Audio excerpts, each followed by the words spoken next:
বিধানসভা ভোটের আগে তৃণমূল এবং নির্বাচন কমিশনের সংঘাত চরমে। তাতেই নতুন মাত্রা যোগ করে এবার চাঞ্চল্যকর অভিযোগ তুলল তৃণমূল। মঙ্গলবার সাংবাদিক বৈঠক করে কুণাল ঘোষ, ব্রাত্য বসুরা অভিযোগ করেন, কেন্দ্রীয় বাহিনী ও পুলিশ অবজারভারদের হোয়াটসঅ্যাপ মারফত নির্বাচন কমিশন নির্দেশ দিয়েছে, তৃণমূলের যারা সরকারি নিরাপত্তা পান, মন্ত্রী, তাদের গাড়ি চেক করতে হবে। তৃণমূলের অভিযোগ, সেখানেই বলা হয়েছে বিশেষভাবে অভিষেক বন্দ্যোপাধ্যায় এবং তার স্ত্রীর গাড়ি চেক করতে হবে।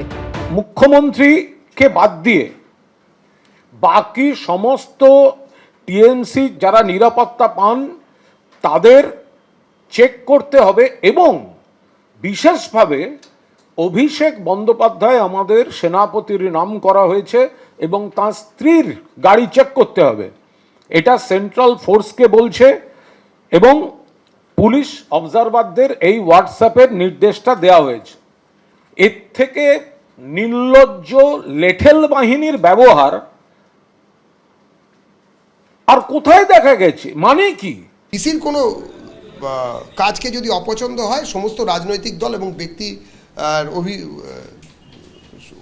আছে যে তারা সরাসরি গিয়ে সুপ্রিম কোর্টে কমপ্লেন করতে পারেন বা অন্যান্য ফোরামে যেতে পারেন, যাবেন। এই অভিযোগের পাশাপাশি কুণাল ঘোষ প্রশ্ন তুলেছেন, প্রধানমন্ত্রীর কনভয় অমিত শাহের তল্লাশি হবে না কেন? এবার আমরা যদি উল্টে বলি যে বিজেপির যে কেন্দ্রীয় বাহিনী, সেন্ট্রাল সিকিউরিটি যাদের আছে, তাদের যদি এখন চেক করা শুরু হয়, অমিত শাহ তল্লাশি হবে না কেন? নরেন্দ্র মোদীর কনভয়ের তল্লাশি হবে না কেন? তারা যেখানে উঠছেন সেখান থেকে কোনো ক্যাশ ডিস্ট্রিবিউট হচ্ছে কি না, সেখান থেকে কোনো চক্রান্ত জেনারেট করছে কি না, তার তল্লাশি কে করবে? এই জ্ঞানেশ কুমার তো অমিত শাহের চা জল খাবার দেওয়া লোক। এই প্রসঙ্গেই সরাসরি আমলা পুলিশ কর্তাদের একাংশকে হুঁশিয়ারি দিতে শোনা গেছে ব্রাত্য বসুকে। যে পুলিশ কর্তারা এইভাবে নির্বাচন কমিশনের কথায় কাজ করছেন, আপনারা খুব পরিষ্কার করে জেনে রাখুন, চতুর্থবারের জন্য মমতা ব্যানার্জির আসাটা সময়ের অপেক্ষা। আপনাদের হয়তো কারুর 26 সালে রিটায়ারমেন্ট, আপনারা ভাবছেন মরিয়ে যা খুশি করি ওদের কথা শুনে চলি, কিন্তু অনেকের 29 সালে পরেও রিটায়ারমেন্ট থাকতে পারে।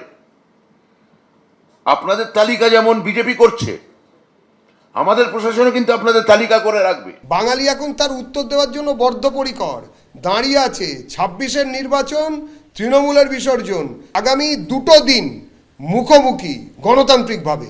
ব্রাত্য বসু জিতে দেখান, তৃণমূল জিতে দেখান। যদিও তৃণমূলের এই অভিযোগ প্রসঙ্গে মঙ্গলবার সন্ধে পর্যন্ত নির্বাচন কমিশনের তরফে কোনো প্রতিক্রিয়া মেলেনি। কৃষ্ণেন্দু অধিকারী ও ময়ূখ ঠাকুর চক্রবর্তীর রিপোর্ট, এবিপি আনন্দ। এবিপি আনন্দ, এগিয়ে থাকে, এগিয়ে রাখে।